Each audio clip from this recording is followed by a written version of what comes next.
Hello friends, कैसे हैं आप सभी। फटाफट जुड़ जाइए। आज के साइंस का 30 बेहतरीन क्वेश्चन लेकर के हम आपके लिए आ गए हैं। तो आपके जितने भी दोस्त हैं, जितने भी फ्रेंड्स हैं, सारे लोगों तक वीडियो शेयर कर दीजिए। सभी लोगों को गुड इवनिंग। सभी लोग फटाफट जुड़ते चले आइए। हाँ, हम आ गए हैं, आप लोग भी फटाफट जुड़ जाइए। सभी लोगों को गुड इवनिंग, सभी लोगों को प्रणाम। कैसे हैं आप सभी, फटाफट कमेंट करके बता दीजिए। खूब अच्छी जिनकी पढ़ाई हो रही है थम्स अप करके दिखा दीजिए। जिनकी पढ़ाई खूब बेहतरीन चल रही है, एग्जाम का डेट अब आ चुका है, एग्जाम उसी दिन होना तय हो चुका है, तो आपकी स्ट्रेटजी, आपकी पढ़ाई आपके प्लानिंग के अनुसार अगर हो रही है तो फटाफट बताइए, फटाफट बताइए। नेहा शर्मा कह रही है आज प्रण करके आए हैं, क्वेश्चन गलत नहीं करेंगे। हमारी शुभकामना है कि आपका प्रश्न गलत नहीं हो। हम तो वैसा ही क्वेश्चन बना लेकर के आते हैं जो परीक्षा के लिए उपयोगी हो, और वो प्रश्न आप सही करें, ये हमारी शुभकामना है। तो फटाफट जुड़ जाइए और दोस्तों तक वीडियो को शेयर कर दीजिए। और बहुत अच्छे अच्छे क्वेश्चन लेकर के हम आए हैं। वो प्रश्न आपके एग्जाम के लिए निश्चित रूप से फ्रूटफुल होगा, निश्चित आपका एग्जाम में हेल्प करेगा। सभी लोगों को good evening. Nikita Kumari good evening, Shweta Singh good evening, Neha Sharma, Sunidhi, Navesh, Anu Sharma, Gopal Bharti, पायल झा, लाली कुमारी, सीमा सिंह, अंकेश राज, सभी लोगों को गुड इवनिंग। हिमांशु शेखर, कृष्णा कुमार, सभी लोगों को गुड इवनिंग। चलिए बहुत समय नहीं लेते हुए आज के सेशन पर आते हैं। तो पूरे उत्साह के साथ भर जाइए, अपने हाथ में कॉपी और पेन ले लीजिए, ताकि जो एडिशनल इंफॉर्मेशन आपको दिया जाए और वैसी सूचनाओं को जब आपको दिया जाए जो आपके परीक्षा के लिए आपको महत्वपूर्ण लगे, उन सूचनाओं को एक जगह लिखिएगा, कलेक्ट करिएगा। तो आपके हाथ में कॉपी और पेन होना चाहिए। माइंड को फुल एनर्जी से, पूरी ऊर्जा से भरिए। अपने आप को हमेशा वैसा बना करके रखिए कि कठिन परिश्रम पर अपने आप को हमेशा लगातार सही साबित आप कर सके। दिनकर की एक कविता से अपनी बात को शुरू करेंगे। रामधारी सिंह दिनकर, जिनको पढ़ने के बाद मुर्दे में भी प्राण आ जाए, वैसी कविता को वो लिखते हैं। तो रामधारी सिंह दिनकर युवाओं के लिए लिखते हैं। उम्मीद करते हैं जितने सारे लोग हमारा सेशन देख रहे हैं सभी लोग युवा हैं। और युवा यूथ कौन होता है? तो युवा की कोई आयु नहीं होती। जिस समय उसके अंदर में का मनोबल विकसित हो जाता है, उसके अंदर का विल पावर डेवलप हो जाता है, उसी समय से उसका यौवन, उसका युवापन शुरू हो जाता है। तो रामधारी सिंह दिनकर जी युवाओं के लिए लिखते हैं, मेहंदी जब सहती है प्रहार। ध्यान से सुनिएगा, रामधारी सिंह दिनकर कहते हैं मेहंदी जब सहती है प्रहार, बनती लल्लाओं की श्रृंगार। मेहंदी पर जब प्रहार होता है तो जब हाथों में रची जाती है तो हाथों की शोभा को, सुंदरता को बढ़ाती है। कहते हैं दिनकर साहब, मेहंदी जब सहती है प्रहार, बनती लल्लाओं की श्रृंगार। सच है जब विपत्ति आती है, कायर को ही डहराती है। वीर नहीं विचलित होते, क्षण एक नहीं धीरज कोते। खमठोक ठेलता है जब नर पर्वत के जाते पांव उखड़। मानव जब जोड़ लगाता है, पत्थर पानी बन जाता है। तो चलिए इसी के साथ आज का सेशन शुरू करते हैं। फटाफट सारे लोग जुड़ जाइए। जितने भी आपके ग्रुप से हैं, सारे ग्रुप, सारे फ्रेंड्स तक वीडियो को आप शेयर कर दीजिए, ताकि ज्यादा से ज्यादा लोगों तक यह सेशन पहुंच पाए और लोग ज्यादा से ज्यादा लाभ उठा पाए। चलिए आज का पहला प्रश्न आपकी स्क्रीन पर है, कार्बन के अपरूप के रूप में कौन कौन होता है? 4 ऑप्शन आप स्क्रीन पर देख पा रहे हैं। इसमें से पूछा जा रहा है कि कार्बन का अपरूप कौन कौन सा है। Allotropes of carbon, option A हीरा, बी ग्रेफाइट, सी ए और बी दोनों, डी है रोम्बिक। फटाफट कमेंट करके बताइए। चलिए फटाफट बताइए, कार्बन के अपरूप के रूप में निम्नलिखित में से कौन कौन से हैं? निम्नलिखित में से 4 ऑप्शन आपकी स्क्रीन पर आप देख रहे हैं। पूछा जा रहा है कार्बन के अपरूप में से निम्नलिखित में से कौन कौन से हैं।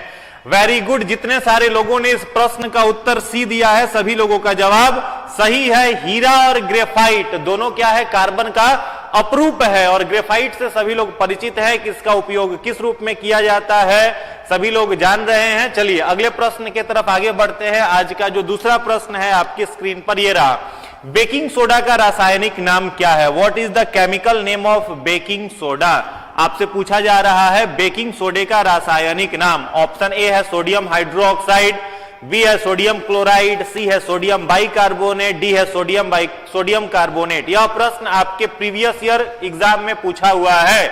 लास्ट में आप सभी से हम पूछेंगे कि किसका कितना नंबर आया, तो फाइनली आप अपने नंबर को ऐड करके काउंट करके बताइएगा। चलिए फटाफट बताइए, बेकिंग सोडा जो है उसका रासायनिक नाम क्या है? What is the chemical name of baking soda? Option A है सोडियम हाइड्रोक्साइड, बी है सोडियम क्लोराइड, सी है सोडियम बाइकार्बोनेट, डी है सोडियम कार्बोनेट। फटाफट बताइए। बिल्कुल सही जवाब है, बिल्कुल सही जवाब है NaOCH3 जो है यह बेकिंग सोडा का कार्बनिक नाम है। तो ऑप्शन नंबर आपका सी हो जाएगा, सोडियम बाइकार्बोनेट। सोडियम बाइकार्बोनेट जितने सारे लोगों ने कहा है वो बेकिंग सोडा का रासायनिक नाम हो जाएगा, सोडियम बाइकार्बोनेट। चलिए अगले प्रश्न पर आते हैं। गन धातु के प्रमुख घटक कौन कौन से हैं? 4 ऑप्शन आपके स्क्रीन पर है। तांबा, टीन, जस्ता, तांबा, टीन, निकेल, जस्ता, टीन और निकेल, टीन, निकेल और क्रोमियम। गन धातु जिसे हम लोग कहते हैं गन मेटल, गन धातु कह ले या फिर गन मेटल जो होता है उसका कॉन्स्टिट्यूएंट्स क्या क्या है, किससे वो बनता है, किससे वो तैयार होता है? फटाफट बताइए, फटाफट बताइए। गन मेटल जो होता है वो किससे तैयार होता है? कुछ लोग जस्ता और निकेल कह रहे हैं, जस्ता और निकेल, कुछ लोग बी ऑप्शन कह रहे हैं। फटाफट बताइए। गन मेटल जो है, गन धातु, वो निम्नलिखित में से किस चीज से बनता है? गन धातु जो होता है निम्नलिखित में से किससे बनता है? गन मेटल किससे बनता है? डी ए में कुछ लोग कंफ्यूजन है, फटाफट ध्यान से बताइए। गन मेटल जो होता है, गन इतना उसका जो मेटल होता है आप समझ सकते हैं कितना वो कठोर होता है, इसको इतना मेहनत करके बनाया जाता है ताकि वो पेनेट्रेट ना हो सके, उसको भेदा नहीं जा सके। नहीं तो पता चला कि फायरिंग कर रहे हैं, उल्टा गोली जो चल गया, ठीक है? तो उसको बहुत ही ज्यादा कठोर चीजों से बनाया जाता है। फटाफट बताइए। गन मेटल, बिल्कुल सही जवाब आने लगा। जितने सारे लोग इस प्रश्न का उत्तर ए दे रहे हैं सभी का जवाब सही है। तांबा, टीन और जस्ता, तांबा, टीन और जस्ता यानी copper, tin and zinc, copper, tin and zinc से क्या बनता है? गन मेटल बनता है, जिसमें कॉपर जो है वो 88%, कॉपर कितना प्रतिशत होता है? 88% इसमें कॉपर का यूज किया जाता है। टीन जो है यह लगभग 10% यूज होता है और जस्ता जो है वो लगभग 2% उपयोग किया जाता है और इससे बनता है गन मेटल। चलिए वेरी गुड, जितने सारे लोगों ने तांबा, टीन, जस्ता कहा है सभी लोगों का उत्तर सही है। अगले प्रश्न पर आते हैं। यही आपके स्क्रीन पर गन मेटल, इसी से ये जो गन मेटल है तांबा, टीन और जस्ता को मिलाकर के बनाया जाता है, जिसमें तांबा आपका 88%, टीन जो है वो लगभग 10% और जस्ता जो है वो लगभग 2% के आसपास होता है। चलिए अगले प्रश्न पर आते हैं। नेक्स्ट क्वेश्चन है, सोल्डर का प्रमुख घटक क्या है? आप देखते होंगे जो सोल्डरिंग मशीन होता है उसका प्रमुख घटक किन किन चीजों से वो बनता है? ऑप्शन ए है टीन और सीसा का, जस्ता और सीसा का, सी है टीन और जस्ते का, डी है टीन और तांबे का। फटाफट बताइए, चलिए बताइए, फटाफट बताइए। सोल्डर का प्रमुख घटक निम्नलिखित में से कौन सा है? प्रश्न संख्या 4 का जवाब दीजिए। वेरी गुड, जितने सारे लोगों ने टीन और ग्लास कहा है सभी का उत्तर सही है। टीन और ग्लास, टीन और ग्लास जो है वो उससे बनता है क्या? सोल्डर मशीन बनता है जिसमें टीन का क्वांटिटी 60% का होता है और ग्लास जो होता है वह 40% का रहता है। तो 40% ग्लास और 60% टीन मिलाकर के क्या तैयार किया जाता है? सोल्डर तैयार किया जाता है, सोल्डरिंग मशीन को, कंस्टिट्यूएंट्स को तैयार किया जाता है। तो ये आप याद रखेंगे, 60% टीन और सीसा जो है वो ऑलमोस्ट लगभग आपका 40% होता है। चलिए अगले प्रश्न पर आते हैं। प्रश्न संख्या 5, निम्न में से कौन सी गैस ग्रीन हाउस गैस है? 4 ऑप्शन आपकी स्क्रीन पर है, आपको बताना है कि इसमें से ग्रीन हाउस गैस कौन कौन सी है। ऑक्सीजन है, नाइट्रोजन है, कार्बन डाइऑक्साइड है या कार्बन मोनोऑक्साइड है। निम्नलिखित में से ग्रीन हाउस गैस कौन सी है? निम्नलिखित में से ग्रीन हाउस गैस कौन सी है? फटाफट बताइए। ग्रीन हाउस गैस का नाम आपको बताना है, ग्रीन हाउस गैस का नाम आपको बताना है, फटाफट बताइए। Green house gas which is responsible for global warming, green house gas का नाम बताइए। चलिए कुछ लोग ई कैसे कह रहे हैं, इस प्रश्न का जो सही जवाब होगा वो होगा आपका कार्बन डाइऑक्साइड। कार्बन डाइऑक्साइड जो है, कार्बन मोनोऑक्साइड तो ऐसे भी नहीं होगा, नाइट्रोजन नहीं है, ऑक्सीजन नहीं है, तो क्या बच रहा है? Carbon dioxide. कार्बन डाइऑक्साइड क्या है? यह ग्रीन हाउस गैस के रूप में आता है। चलिए अगले प्रश्न पर आते हैं, प्रश्न संख्या 6। सैक, जिसे इंग्लिश में हम लोग लाइकेन कहते हैं, सैक कहते हैं या फिर इंग्लिश में क्या बोला जाता है, लाइकेन। यह क्या है? एक परजीवी है, एक सहजीवी है, एक परपोषी है, या इनमें से सभी है? ध्यान से पढ़ करके उत्तर देंगे, पूछा हुआ प्रश्न है। लाइकेन निम्नलिखित में से क्या होता है? What is lichen? परजीवी होता है, सहजीवी होता है, परपोषी होता है, या निम्नलिखित में से सभी, या ऑप्शन डी, या बीपीएससी का 5वां ऑप्शन जो सबसे ऑल टाइम फेवरेट है वो? फटाफट बताइए, लाइकेन क्या होता है? What is lichen? लाइकेन में ये पोषण आपसे मेनली पूछा जा रहा है कि लाइकेन में कैसा पोषण होता है। Which type of nutrition holds in lichen? Which type of nutrition holds in lichen? Lichen में किस तरह का पोषण होता है? वेरी गुड, जितने सारे लोग सहजीवी कह रहे हैं सभी का उत्तर सही है। सहजीवी जितने लोग कह रहे हैं, सिम्बायोटिक, सभी का जवाब सही है। अब ध्यान देंगे आप, एक ऑर्गेनिज्म है जिसे हम लोग कहते हैं फंजाई, हिंदी में इसे कहा जाता है कवक, और एक दूसरा ऑर्गेनिज्म है जिसका नाम है एल्गी, जिसका नाम है एल्गी। और एल्गी क्या होता है? शैवाल होता है। यह एल्गी भी 3 प्रकार के मोस्टली पाए जाते हैं। एक होता है क्लोरोफाइसी जो हरे रंग का होता है, एक होता है फियोफाइसी जो भूरे रंग का होता है, और एक होता है रहोडोफाइसी जो लाल रंग का होता है। 3 तरह के मोस्टली शैवाल पाए जाते हैं। और फंजाई, तो शैवाल कैसे होते हैं? तो ये फोटो ऑटोट्रॉफिक होते हैं, प्रकाश की सहायता से ये अपना खाना, अपना भोजन यह तैयार कर लेते हैं। इसलिए शैवाल के बारे में हम लोग प्लांटी किंगडम में पढ़ते हैं, थैलोफाइटा में, ठीक है। और वहीं पर कवक जो है फंजाई, इसके बारे में हम लोग फंजाई किंगडम में पढ़ते हैं। तो फंजाई जो होता है यह कवक को क्या देता है? कवक जो है वो शैवाल को क्या देता है? शेल्टर, रहने के लिए स्थान। और एल्गी जो होता है यह फंजाई को क्या देता है? फूड देता है, खाने के लिए भोजन। और इन दोनों का जो सिम्बायोटिक एसोसिएशन है या म्यूचुअल रिलेशन आप कह सकते हो, म्यूचुअल रिलेशन समझ रहे हैं? फेसबुक पर जैसे 2 दोस्त का एक कॉमन फ्रेंड होता है तो उसको क्या कहते हैं हम लोग? Mutual friend. वैसे ही इन दोनों का जो रिलेशन है इससे एक जीव तैयार होता है, और उस जीव को हम लोग क्या कहते हैं? लाइकेन। तो लाइकेन में न्यूट्रिशन कैसा हो रहा है? तो ये किसी पर डिपेंड नहीं है, ये सहजीविता के थ्रू, सिम्बायोटिक एसोसिएशन के थ्रू तैयार होने वाला जीव है। तो इस प्रश्न का उत्तर क्या हो जाएगा? सहजीवी। एक और प्रश्न लाइकेन से परीक्षा में खूब पूछा जाता है, पूछ दिया जाता है आपसे कि निम्नलिखित में से किस जीव को हम लोग पॉल्यूशन इंडिकेटर कहते हैं, प्रदूषण का सूचक? तो याद रखोगे, लाइकेन जो है इसको क्या बोला जाता है? Pollution indicator.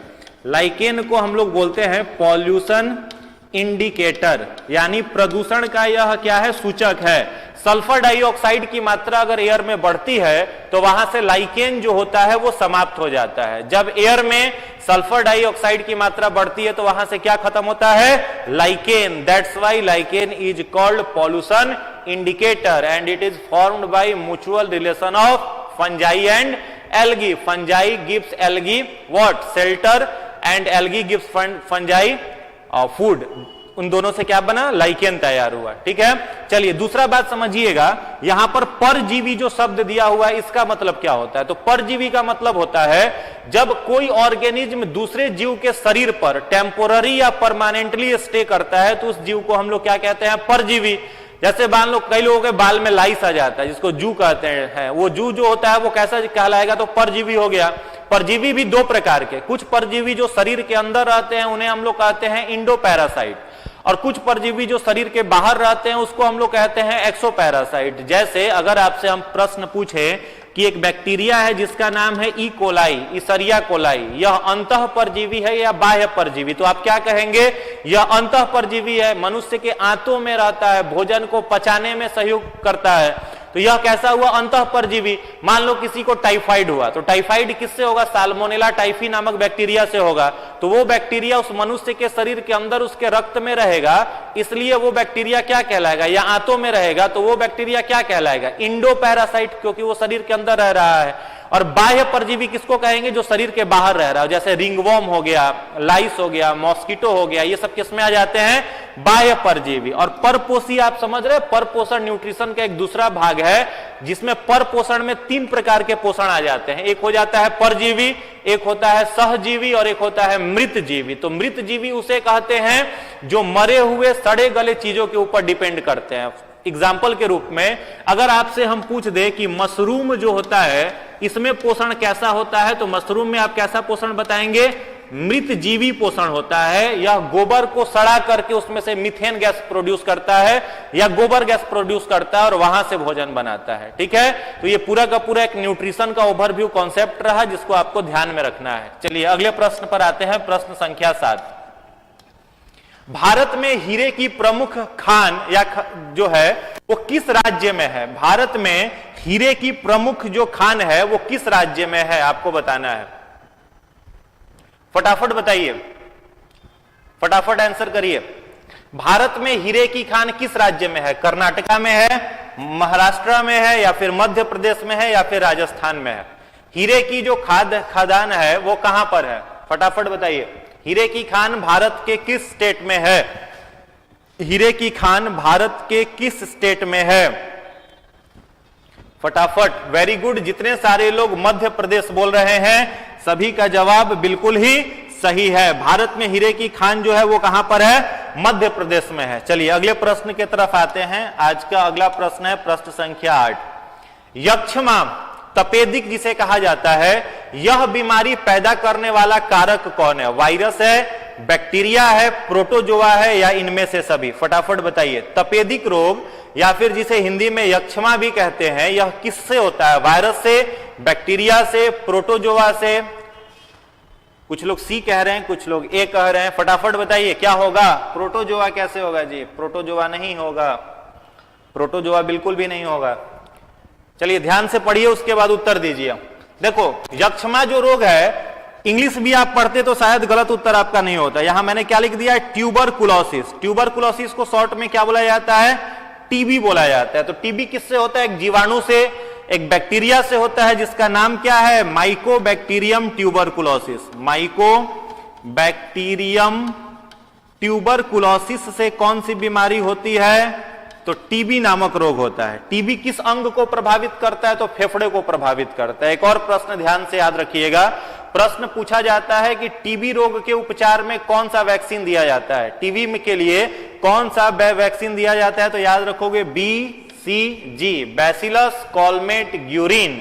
तो इस प्रश्न का सही जवाब क्या हो जाएगा? जीवाणु, बैक्टीरिया। तपेदिक रोग किससे होता है? बैक्टीरिया से होने वाला रोग है। Very good. चलो जितने सारे लोगों ने बैक्टीरिया कहा था सभी का उत्तर बिल्कुल ही सही है। अगले प्रश्न पर आते हैं, प्रश्न संख्या 9। मानव हृदय में कितने वाल्व होते हैं? मानव हृदय में कितने वाल्व होते हैं? यहां पर ध्यान देंगे, चेंबर नहीं है। पूछा जा रहा है आपसे कितने वाल्व होते हैं मानव के हृदय में। ध्यान से पढ़िए और उत्तर दीजिए। ऑप्शन ए है 5, ऑप्शन बी है 2, ऑप्शन 3 है 3 और ऑप्शन डी है 4। फटाफट बताइए। Total numbers of valves present in human heart. The total numbers of valve present in human heart. फटाफट बताइए। मानव के हृदय में वाल्व की संख्या, मानव के हृदय में वाल्व की जो कुल संख्या है वो कितनी है? 2 है, 4 है, या 6 है, या जो ऑप्शन में है आपका 3 है, क्या है? फटाफट कमेंट करिए, आंसर बताइए।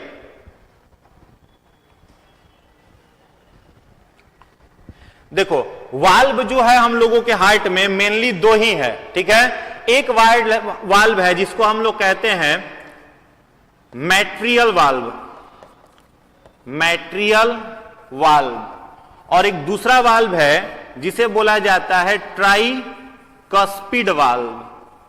एक है मैट्रियल वाल्व और दूसरा कौन सा वाल्व है? Tricuspid valve. मैट्रियल वाल्व और ट्राइकस्पिड वाल्व जो है वो हृदय के ठीक बीचों बीच है। जैसे अगर एग्जांपल से समझिए, ये मान लो मानव का हृदय है, तो ये हो गया राइट ऑरिकिल, ये हो गया right ventricle, left auricle, left ventricle. अगर हिंदी में कहें तो ये दाहिना अलिंद, ये दाहिना निलय, ये बायां अलिंद और बायां निलय। तो यहां पर हो गया मैट्रियल वाल्व और यहां हो गया ट्राइकस्पिड वाल्व। ये तो 2 वाल्व हो गए। इसके साथ साथ 2 वाल्व और पाए जाते हैं। एक होता है एरियोलर वाल्व और एक होता है पल्मोनरी वाल्व। एक होता है एरोटल या एरियोलर कह लीजिए, एरोटल वाल्व, और एक पल्मोनरी वाल्व भी होता है। लेकिन मेनली जो वाल्व की संख्या है वो कितनी है? 2। मैट्रियल वाल्व और ट्राइकस्पिड वाल्व के नाम से 2 वाल्व और है। एक तीसरा याद कर सकते हैं आप, पल्मोनिक, और चौथा याद कर सकते हैं एरोटल वाल्व। तो मेनली कितने वाल्व हो जाएंगे? मेनली तो 2 ही वाल्व है, लेकिन टोटल वाल्व अगर आपसे पूछा जा रहा है तो कुल कितने वाल्व अगर पूछा जा रहा है तो आप आंसर क्या देंगे? 4। ध्यान से समझिएगा, अगर पूछा जाता कि हृदय के बीच में कितने वाल्व हैं, यानी केवल हृदय के बीच में जो कि आपको राइट ऑरिकल राइट वेंट्रिकल को सेपरेट कर रहा है, तो आप क्या कहते? 2। क्या 2 हो जाता है? मैट्रियल वाल्व और ट्राइकस्पिड वाल्व। लेकिन कुल वाल्व की जब संख्या पूछी जा रही है तब कितना हो जाएगा? 4 हो जाएगा। तो D is the right answer of this question. चलिए अगले प्रश्न पर आते हैं, प्रश्न संख्या 10। रोग प्रतिकारकों को उत्पन्न करने वाला सेल कौन सा है? कौन सी कोशिका जो है वो रोग प्रतिकारक, जिसे हम लोग एंटीबॉडी कहते हैं, उसको बनाता है? मोनोसाइट्स, ल्यूकोसाइट्स, लिम्फोसाइट्स या न्यूट्रोफिल्स? फटाफट बताइए,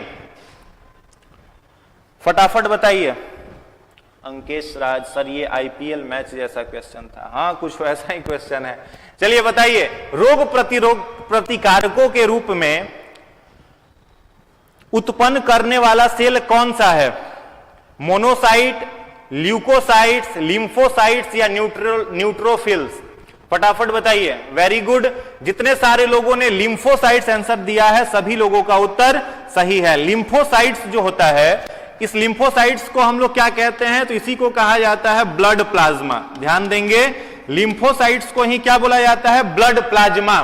ठीक है, और ब्लड प्लाज्मा जो होता है, इस ब्लड प्लाज्मा में 90% क्या होता है? वाटर। 90% क्या होता है? वाटर होता है। और 10% इसमें क्या होता है? तो सॉल्ट होता है, अलग अलग प्रकार के नमक होते हैं। और टोटल ब्लड का, कुल रक्त का यह लिम्फोसाइट्स या ब्लड प्लाज्मा कितना प्रतिशत होता है?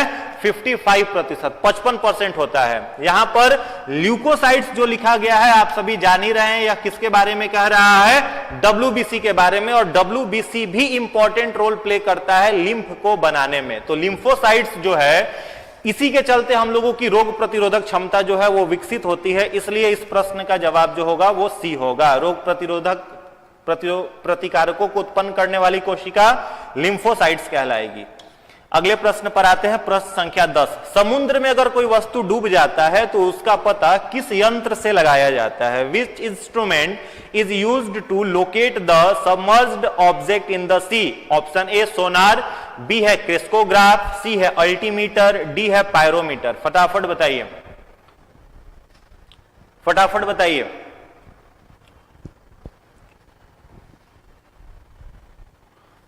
फटाफट आंसर करिए। समुद्र में डूबी हुई वस्तु का पता लगाने के लिए कौन से इंस्ट्रूमेंट का उपयोग किया जाता है?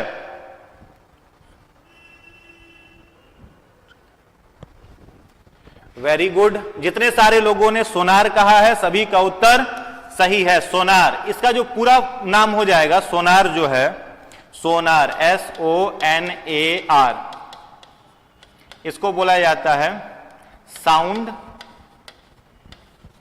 नेविगेशन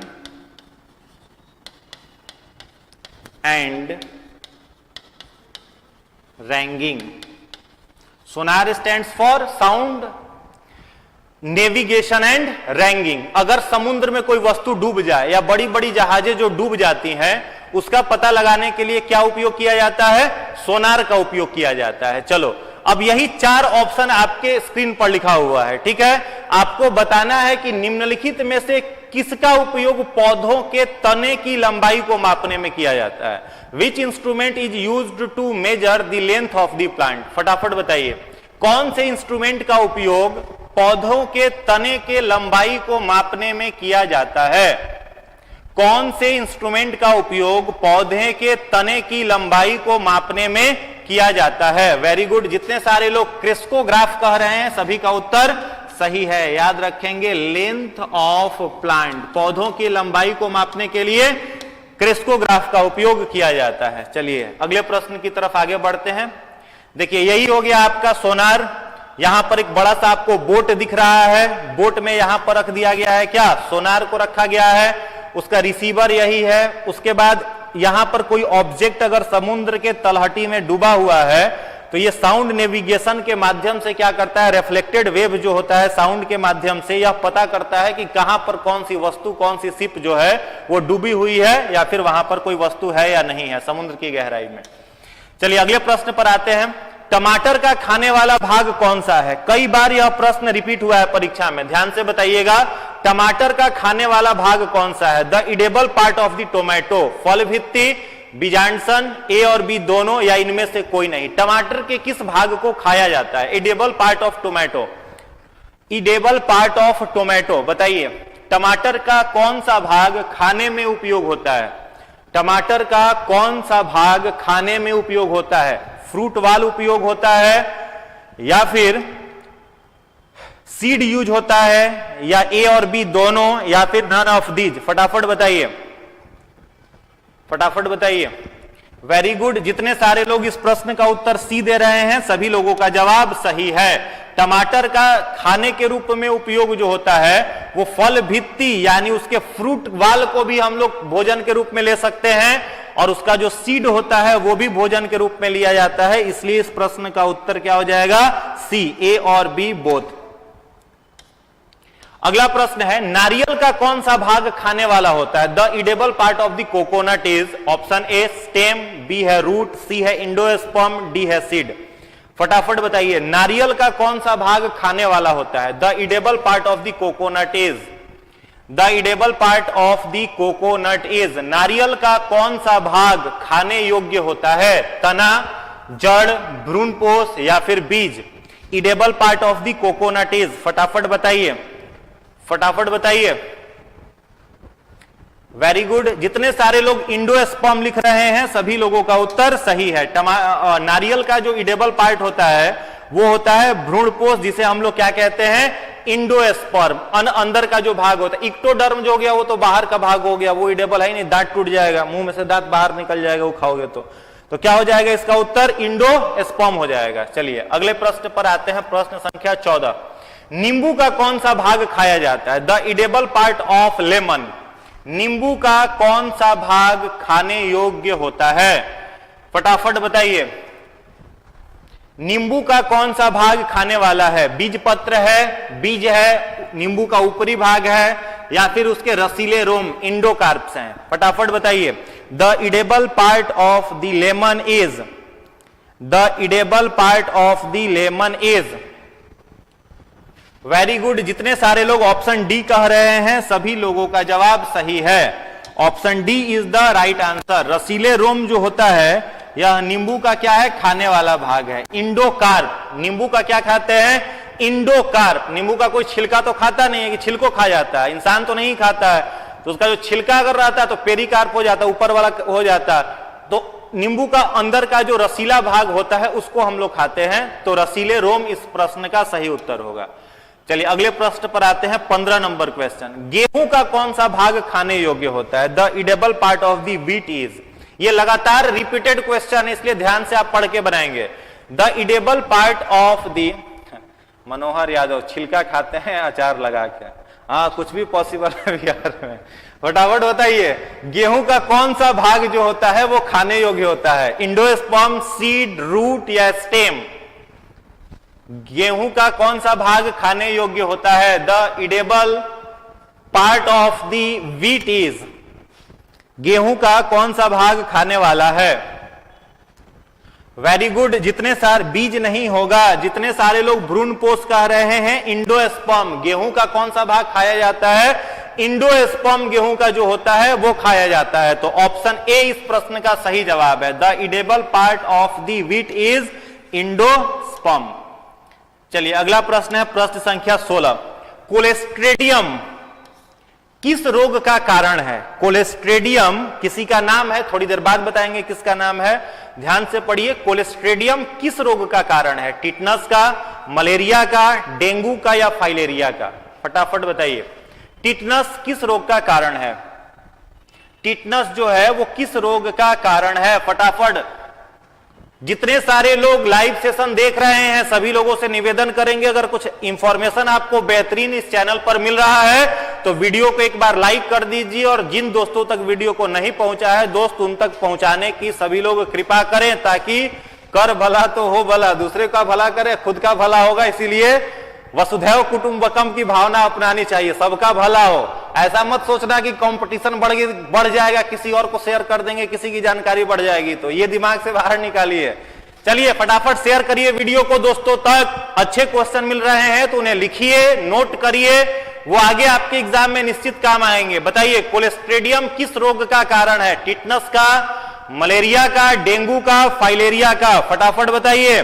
तो जितने सारे लोगों ने टिटनस कहा है कि सर टिटनस ही होगा, उन सभी लोगों का कॉन्फिडेंस जबरदस्त है।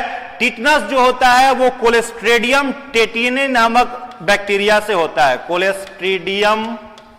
कोलेस्ट्रेडियम टिटैनी, इससे कौन सा रोग होता है? टेटनस होता है। और एक और बात याद रखोगे, टेटनस को एक नाम और दिया गया है, क्या? Lock jaw disease. Lock jaw disease, tetanus को क्या बोला जाता है? Lock jaw disease. इसमें मनुष्य का जो जबड़ा होता है, जॉ होता है, वो क्या हो जाता है? पूरा एक दूसरे में कॉन्ट्रैक्ट हो जाता है। मैंने नेम भी बता दिया था sir, Ritu Kumari, very good. जितने सारे लोगों ने बताया है सभी लोगों का बहुत सही है। तो कोलेस्ट्रेडियम टिटैनी से कौन सा रोग होता है? टेटनस। इसे लॉक जॉ डिजीज बोला जाता है। जबड़ा जो होता है वो लॉक्ड हो जाता है, मुंह जो होता है पेशेंट का वो खुलता नहीं। एक और नाम इसको दिया गया है, धनुष टंकार रोग। याद रखेंगे, इसे और क्या बोला जाता है? धनुष टंकार। धनुष टंकार रोग भी अगर पूछा जाए तो वो किसे बोला जाता है? टेटनस को।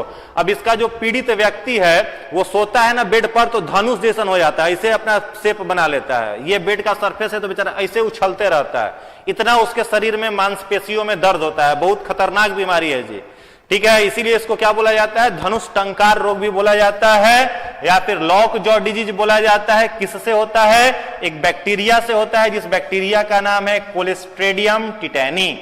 डेंगू आप सभी लोग जान रहे हैं, चलो बताओ फटाफट कमेंट करके बताओ, डेंगू किस वायरस से होता है? तब अगला क्वेश्चन बताएंगे। फटाफट बताओ, डेंगू किस वायरस से होता है? डेंगू किस वायरस से होता है? डेंगू किस वायरस से होता है? फटाफट कमेंट करके बताइए। Which virus is responsible for dengue? Dengue किससे होता है? वेरी गुड, आंसर आने लगा। याद रखोगे डेंगू किस वायरस से होगा? फेल्बी राइबो वायरस। डेंगू का वायरस कौन सा है? फेल्बी राइबो वायरस से कौन सा रोग हो जाएगा? डेंगू रोग होता है। और मच्छर का अगर नाम पूछ दिया आपसे कि कौन मच्छर इस वायरस को लेकर के जाएगा, तो याद रखना है मच्छर का नाम एडीज एग्जिप्टी, ठीक है। फीमेल आगे लगा लो, मेल मॉस्किटो बेचारा शरीफ होता है, सब नहीं काटता है। कौन सा मच्छर काटती है? फीमेल मॉस्किटो काटती है। मेल मच्छर जो है वो फूलों के नेक्टर पर, शहद पर, पॉलन ग्रेन के ऊपर फीड करता है। तो फीमेल एडीज एग्जिप्टी मच्छर के काटने से कौन सा रोग? डेंगू। मलेरिया सभी लोग जान रहे हैं, मलेरिया किससे होता है? कौन से प्रोटोजोआ से? प्लाज्मोडियम। किससे होता है? प्लाज्मोडियम नामक प्रोटोजोआ से क्या होता है? प्लाज्मोडियम नामक प्रोटोजोआ से क्या होता है? मलेरिया नामक रोग होता है। ये सभी लोगों को पता है। और फाइलेरिया जो है, हाथी पांव जिसको हम लोग कहते हैं, हाथी पांव हो जाता है उस्चेरिया ब्रोंकोफ्टी। उस्चेरिया ब्रोंकोफ्टी। चलिए अगले प्रश्न पर आते हैं। तो इतना इंफॉर्मेशन मिला, इसको एक जगह लिखिएगा, परीक्षा में आपका काम आएगा। चलिए फटाफट बताइए। चलिए अगला प्रश्न है प्रश्न संख्या 17। रक्त दाब का नियंत्रण किस ग्रंथि के द्वारा किया जाता है? 4 आपके स्क्रीन पर ग्लैंड्स हैं, आपको बताना है कि रक्त दाब, ब्लड प्रेशर का कंट्रोल कौन करता है? प्यूटिटरी ग्लैंड करता है, अधिवृक्क ग्रंथि करती है, लैक्रेमल ग्लैंड करता है, या एड्रिनल ग्लैंड करता है? फटाफट बताइए, फटाफट बताइए, आंसर दीजिए। रक्त दाब का नियंत्रण कौन सी ग्रंथि करती है? प्रश्न संख्या 17। Very good. जितने सारे लोगों ने बी आंसर कहा है सभी का आंसर बिल्कुल ही सही है। अधिवृक्क ग्रंथि। अधिवृक्क ग्रंथि जो है, अधिवृक्क ग्रंथि जो है ये क्या सेक्रीट करता है? तो ये ग्रंथि सेक्रीट करता है कुछ हार्मोन जिससे ब्लड प्रेशर जो है वो कंट्रोल होता है। अधिवृक्क ग्रंथि से क्या कंट्रोल होता है? ब्लड प्रेशर जो है वो कंट्रोल होता है। Adrenal gland. ओहो, एक ही नाम दे दिया है 2 बार, रिपीट। चलो तो इस प्रश्न का देखो, इस प्रश्न का सही उत्तर जितने लोगों ने बी और डी दोनों किया है, बी और डी दोनों टिक किया है, सही हो जाएगा। एक ही ऑप्शन को 2 बार रिपीट हो गया है, तो बी और डी, जितने लोगों ने बी और डी किया होगा सभी का सही है। फटाफट बता दो कितने लोगों का सही हुआ, फटाफट बताओ। बी और डी जितने लोगों ने किया था सभी का आंसर सही है। नहीं, ई पर नहीं आएंगे, क्वेश्चन का ये मिस प्रिंटिंग है, ठीक है, इसलिए इस प्रश्न का जवाब ई हम लोग नहीं देंगे। हम लोग क्या देंगे, बी और डी जितने लोगों ने टिक किया है दोनों का सही है। चलिए अगले प्रश्न पर आगे बढ़ते, ध्यान से देखो, ध्यान दोगे। यह ग्रंथि कहां पर पाई जाती है, तो किडनी के ऊपर पाई जाती है। किडनी के ऊपर कितना हार्मोन सेक्रेट करती है, तो पहला हार्मोन यह सेक्रेट करती है जिसे हम लोग कहते हैं ग्लूकोकॉर्टिकॉइड। क्या कहते हैं, ग्लूकोकॉर्टिकॉइड। कौन सेक्रेट करता है, एड्रीनल ग्लैंड सेक्रेट करता है। और यह हार्मोन जो है हम लोगों के बॉडी में प्रोटीन, कार्बोहाइड्रेट, इन सब के मेटाबॉलिज्म को कंट्रोल करता है। क्या नाम है, ग्लूकोकॉर्टिकॉइड। दूसरा हार्मोन सेक्रेट करता है जिसको हम लोग कहते हैं मिनरलोकॉर्टिकॉइड। और मिनरलोकॉर्टिकॉइड क्या काम करता है, तो बॉडी में सॉल्ट की मात्रा को, नमक की मात्रा को निर्धारित करता है, नियंत्रित करता है। और एक flight and fight hormone secret करता है जिसे एड्रिनलिन कहते हैं। एड्रिनलिन को क्या कहते हैं हम लोग, फाइट एंड फ्लाइट हार्मोन कहते हैं। सर करंट अफेयर बुक लेना है, करंट अफेयर का बुक 10 तारीख से अवेलेबल हो जाएगा यहां पर सेंटर पर, आप यहां से प्राप्त कर सकते हैं, ठीक है। या फिर टेलीग्राम चैनल ज्वाइन किए होंगे तो वहां पर सॉफ्ट कॉपी सारे लोगों को अवेलेबल करा दी गई है। चलो यहां पर ध्यान देंगे, प्यूटिटरी ग्लैंड के बारे में समझ ही रहे हो सब लोग, इसे कौन सी ग्रंथि कहते हैं, मास्टर ग्लैंड। एक प्रश्न परीक्षा में पूछा हुआ था, प्यूटिटरी ग्लैंड कहां पर लोकेटेड है, प्यूटिटरी ग्लैंड कहां पर पाया जाएगा, तो याद रखेंगे प्यूटिटरी ग्लैंड जो है वो एस्फेनॉइड बोन में पाया जाता है। किस बोन में, एस्फेनॉइड बोन में पाया जाता है। कौन सी ग्रंथि, प्यूटिटरी ग्रंथि पाई जाती है जिसका औसतन भार 0.6 ग्राम का है, ओनली 0.6 ग्राम का है। देखन में छोटा न लगे, घाव करे गंभीर, काम बड़ा बड़ा ये करता है, ठीक है। बॉडी में जितने भी इंडोक्राइन ग्लैंड्स है सबको कंट्रोल करने के लिए अलग अलग हार्मोन निकालता है, टीएसएच निकालता है, एलएच निकालता है, जीटीएच निकालता है। अगर हार्मोन बनाना ही 2 मिनट के लिए गुस्सा आ जाए प्यूटिटरी ग्लैंड, कहे कि हम हार्मोन नहीं बनाएंगे, तो पता चला कि इंसान बौना ही रह जाएगा। एसटीएच हार्मोन जो होता है जिसे सोमैटोट्रॉफिक हार्मोन कहते हैं, उसकी कमी से जो रोग होता है उसको हम लोग कहते हैं ड्वार्फिज्म। अगर ये गुस्सा आ जाए, कहे कि ना आप तो इतना हार्मोन बना देंगे कि दिखा देते हैं, तो फटाफट हार्मोन बनाएगा और पता चला कि इंसान ताड़ का पेड़ बनता चला गया, और वो डिजीज कहलाता है एक्रोमिगेली या जाइगेंटिज्म, ठीक है। तो दोनों का काम यही करता है, बहुत काम करने वाला चीज है। तो एस्फेनॉइड बोन में यह लोकेटेड है, वजन मात्र 0.6 ग्राम, और इसको क्या बोलते हैं हम लोग, मास्टर ग्लैंड के रूप में इसे जाना जाता है। लैक्रेमल ग्लैंड सभी लोग जानते हो, यह क्या काम करती है, तो आंखों से आंसू निकालने वाली ग्रंथि है।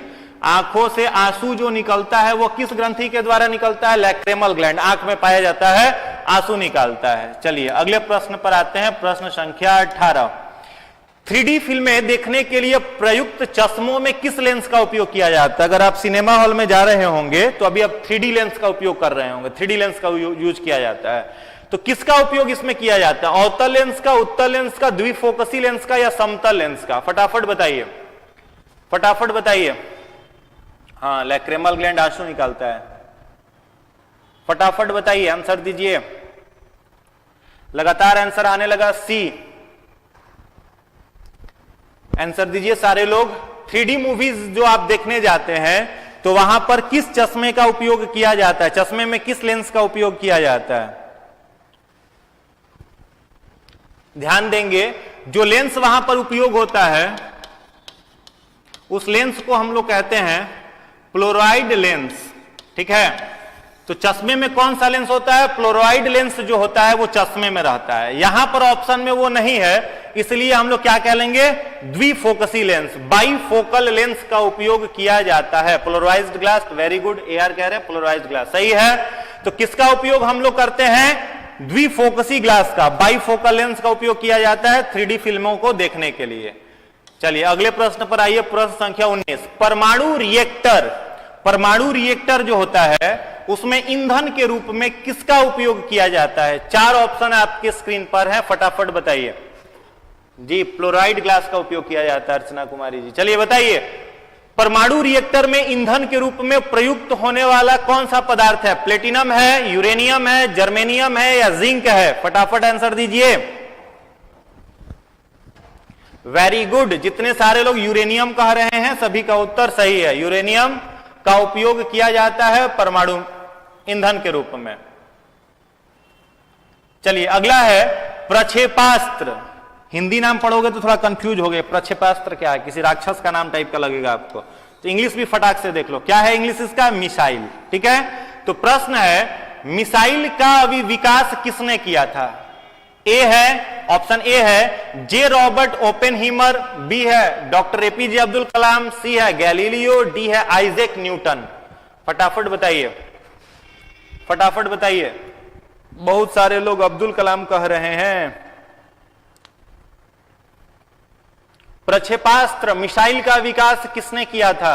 अब आवश्यक नहीं है कि वो भारत के ही हो, ध्यान देंगे यहां पर क्वेश्चन में मेंशन नहीं है कि भारत में मिसाइल का विकास करने वाले का नाम नहीं पूछा जा रहा है आपसे। आवश्यक नहीं हो कि वो भारत के, कुछ लोग न्यूटन कह रहे हैं, न्यूटन कैसे हो जाएंगे? चलो बता देते हैं, इस प्रश्न का जो सही उत्तर है वो क्या हो जाएगा, जे रॉबर्ट ओपेनहीमर। जे रॉबर्ट ओपेनहीमर ने मिसाइल में क्या किया था, विकास किया था। यहां पर भारत नहीं पूछा जा रहा है आपसे, अगर इंडिया में पूछा जाता तो आप कहते डॉक्टर कलाम, तो बात चलने लायक था। यहां पर पूरे वर्ल्ड की बात हो रही है, तो नाम याद रखेंगे जे रॉबर्ट ओपेनहीमर। जे रॉबर्ट ओपेनहीमर 3-4 बार मन में बुदबुदा लो, याद हो जाएगा। फटाफट मन में 3-4 बार बोल लीजिए, याद हो जाएगा, जे रॉबर्ट ओपेनहीमर। चलिए अगले प्रश्न पर आते हैं, प्रश्न संख्या 21। गुलाबी क्रांति का संबंध किस क्षेत्र से है? गुलाबी क्रांति जिसे हम लोग पिंक रेवोल्यूशन कहते हैं, इसका संबंध किससे है? झींगा के उत्पादन से, अंडा एवं मुर्गी उत्पादन से, आलू उत्पादन से, या फिर उर्वरक के उत्पादन से? फटाफट बताइए, फटाफट आंसर दीजिए, फटाफट बताइए। गुलाबी क्रांति का संबंध किससे है? जो पिंक रेवोल्यूशन हुआ था उसका संबंध किससे है? गुलाबी क्रांति का संबंध किससे है? झींगा मछली, वाह फोटो बना दिया लोग झींगा का, वेरी गुड। जितने सारे लोग प्रॉन प्रोडक्शन कह रहे हैं सभी का उत्तर सही है। चलो अगले प्रश्न पर आइए, प्रश्न संख्या 22। फलों को पकाने के लिए किस गैस का प्रयोग किया जाता है? यह प्रश्न बार बार रिपीट हुआ है और मैंने पिछले सीरीज में भी इस प्रश्न को आपसे कराया है। बताइए, फटाफट बताइए। हाँ झींगा से आगे बढ़िए, झींगा से आगे बढ़िए। अगला प्रश्न आ गया, फलों को पकाने के लिए किस गैस का उपयोग किया जाता है? तो जितने सारे लोग एसिटिलीन कह रहे हैं सभी का उत्तर सही है। एसिटिलीन का उपयोग किसमें किया जाता है? फलों को पकाने में। Very good. चलिए अगले प्रश्न पर आते हैं, प्रश्न संख्या 23, उत्तर दीजिए। प्रश्न संख्या 23 का उत्तर दीजिए, 23 नंबर का उत्तर दीजिए। 23 नंबर क्वेश्चन स्क्रीन पर है, फटाफट आंसर करिए। क्वेश्चन है द्वितीयक उपभोक्ता का उदाहरण। द्वितीयक उपभोक्ता मींस सेकेंडरी कंज्यूमर, ठीक है, सेकेंडरी कंज्यूमर। आपकी जो धरती चल रही है वो 3 लोगों से चल रही है। पहला है क्या? प्रोड्यूसर, दूसरा है क्या? कंज्यूमर, और तीसरा जो है उसे हम लोग कहते हैं डिकम्पोजर। पहला है प्रोड्यूसर, दूसरा है कंज्यूमर और तीसरा है डिकम्पोजर, ठीक है। तो प्रोड्यूसर याद रखना है कौन होता है? Green plants. जितने सारे हरे पौधे होते हैं इन सबको हम लोग क्या कहते हैं? ग्रीन प्लांट्स, क्योंकि ये फोटोसिंथेसिस प्रक्रिया से भोजन तैयार कर लेते हैं। दीज कंज्यूमर्स जो होते हैं वो किस पर डिपेंड करते हैं? प्रोड्यूसर्स पर। अब ये कंज्यूमर 3 प्रकार के होते हैं। पहला होता है प्राइमरी कंज्यूमर, जिसे प्राथमिक उपभोक्ता कहेंगे। दूसरा होता है सेकेंडरी कंज्यूमर, जिसे द्वितीयक उपभोक्ता कहेंगे। और तीसरा होता है टर्शियरी कंज्यूमर, जिसे तृतीयक उपभोक्ता कहेंगे। और कंज्यूमर जो होता है, जो डिकम्पोजर होता है, जो कंज्यूमर डेड कर गया उसके बॉडी को ये क्या करेगा? डिकम्पोज करके खत्म कर देगा। तो तीनों से धरती का चक्र चल रहा है। आप लोग 6ठी 7वीं क्लास में पढ़े होंगे फूड साइकिल, भोजन चक्र पढ़े होंगे, फूड वेव, भोजन जाल भी, आहार जाल, आहार श्रृंखला पढ़े होंगे। वही बात यहां से पूछा जा रहा था आपसे कि द्वितीयक उपभोक्ता यानी सेकेंडरी कंज्यूमर में कौन कौन से जीव आएंगे। तो याद रखोगे द्वितीय प्राथमिक उपभोक्ता कौन है? जो शुद्ध शाकाहारी वाला मामला है। शुद्ध शाकाहारी जो है, जो वेजिटेरियंस हैं, वो क्या है? आपके प्राइमरी कंज्यूमर है। जैसे पूछा जाए बकरी तो प्राइमरी कंज्यूमर, जैसे आपसे पूछा जाए गाय प्राइमरी कंज्यूमर में आ जाएगी। तो जो घास वगैरह को खाए प्राइमरी कंज्यूमर। सेकेंडरी कंज्यूमर जो है ये बेसिकली मांस भी खा सकते हैं और हर्बीवोरस भी हो सकते हैं, शाकाहारी मांसाहारी दोनों हो सकते हैं। लेकिन जो टर्शियरी कंज्यूमर होता है ये हायर कार्निवोरस होता है। अगर आपसे हम प्रश्न पूछते हैं कि लायन जो है शेर, यह शेर प्राइमरी है, सेकेंडरी है या टर्शियरी है, तो आप क्या कहते हैं कि सर टर्शियरी है। अगर आपसे पूछे टाइगर क्या है तो आप कहते हैं कि टर्शियरी है। लेकिन यहां पर मोर और लोमड़ी ये दोनों कैसे उपभोक्ता में आते हैं, द्वितीयक उपभोक्ता में आते हैं। इसीलिए आंसर सी जो है इस प्रश्न का सही जवाब है। तो जितने सारे लोगों ने आंसर सी दिया है सभी लोगों का उत्तर बिल्कुल ही सही है। चलिए अगले प्रश्न पर आते हैं, प्रश्न संख्या 24। कोहरा, ये भी प्रश्न इंपॉर्टेंट है, प्रीवियस ईयर में आया हुआ है। कोहरा जो है जिसे हम लोग फॉग कहते हैं, किस कोलाइडी विलियन का है। द्रव्य और ठोस मिलकर के कोहरा बनाता है, ठोस और गैस मिलकर के कोहरा बनाता है, गैस एवं द्रव्य मिलकर कोहरा बनाता है, या धुआं से बनता है। फटाफट बताइए कोहरा जो होता है वो किससे बनता है, फटाफट बताइए। एक लोग कह रहे लोमड़ी घास नहीं खाती है, जानते हैं वो लोमड़ी घास नहीं खाती है, लेकिन वो हायर कार्निवोरस में नहीं आती है बच्चे। फटाफट बताओ कोहरा जो है वो किसका कोलाइडी सॉल्यूशन है, कोहरा किस कोलाइडी का सॉल्यूशन है। वेरी गुड, जितने सारे लोगों ने सी आंसर दिया है सभी लोगों का जवाब सही है। यह प्रश्न कई बार रिपीट हुआ है इसलिए ध्यान देंगे। गैस और द्रव्य ये दोनों मिक्स होते हैं तो क्या बनता है, फॉग, कोहरा बनता है। एक और प्रश्न आपकी परीक्षा में पूछा गया था, आप टाइप करके आपको थोड़ा बताना पड़ेगा, थोड़ा कष्ट होगा लेकिन बताइएगा। जो कोल्ड ड्रिंक हम लोग पीते हैं वो कोल्ड ड्रिंक किस कोलॉइड से बनता है। कोल्ड ड्रिंक्स जो होता है, जो ठंडे पेय पदार्थ पेप्सी कोला पीते हैं, वो किसका मिक्सचर है, फटाफट बताइए। कोल्ड ड्रिंक जो होता है वो किसका मिक्सचर होता है, टाइप करके बताना पड़ेगा। कोल्ड ड्रिंक किसका मिक्सचर होता है, फटाफट बताइए। वेरी गुड, कोल्ड ड्रिंक जो होता है वो किसका होता है, तो liquid plus gas. Liquid plus gas से क्या बनता है, कोल्ड ड्रिंक। कौन सा गैस मिलाया जाता है, कार्बन डाइऑक्साइड। कार्बन डाइऑक्साइड कई बार गांव वगैरह में आप जाओगे तो कहता है लोग कि कोका कोला पियो, अगर एसिडिटी हो गया तो कोका कोला पियो, एसिडिटी बाहर निकल जाएगा। तो वो बाहर एसिडिटी नहीं निकलता है, आप पी ही रहे हैं कार्बन डाइऑक्साइड, तो छोड़िएगा क्या, कार्बन डाइऑक्साइड।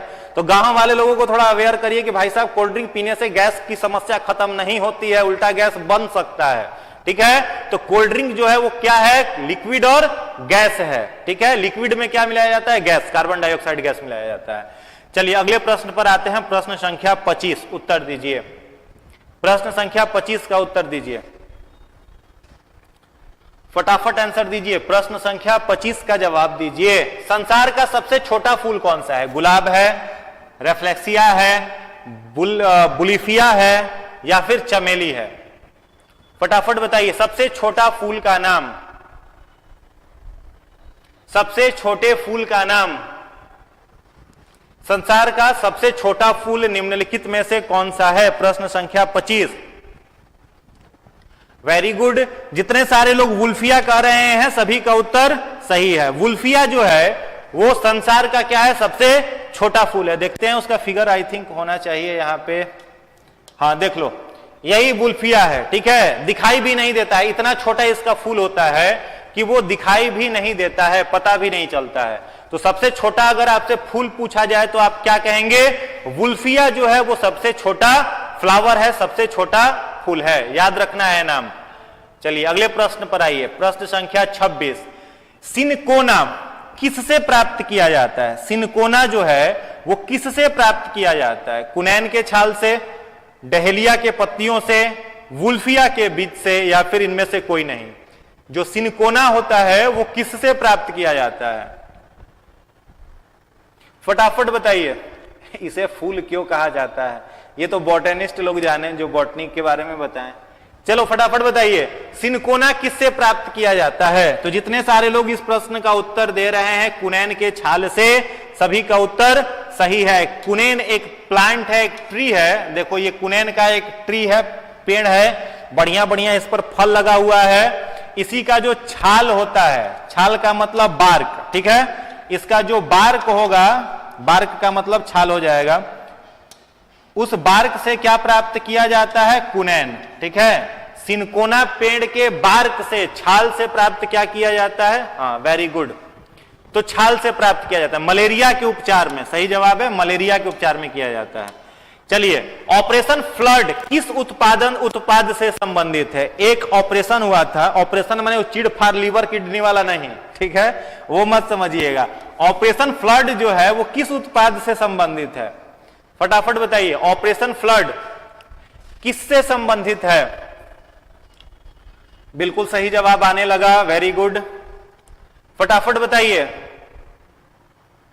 हाँ, वेरी गुड, दूध का बॉटल बना के दिखा दिए। दूध के उत्पादन से, मिल्क प्रोडक्शन से क्या संबंधित है? ऑपरेशन फ्लड जो है वो किससे संबंधित है? मिल्क प्रोडक्शन, दुग्ध उत्पादन से। चलिए, अगला प्रश्न है प्रश्न संख्या 28। दूध को पचाने वाला एंजाइम कौन सा है? 4 एंजाइम का नाम आपके स्क्रीन पर है, आपको बताना है दूध को पचाने वाला एंजाइम कौन सा है। Which enzyme is responsible in digestion of milk? Milk को पचाने के लिए उत्तरदायी जिम्मेवार एंजाइम कौन सा है? दूध को पचाने वाला एंजाइम जो है वो कौन सा है? फटाफट बताइए, which enzyme is responsible in digestion of milk?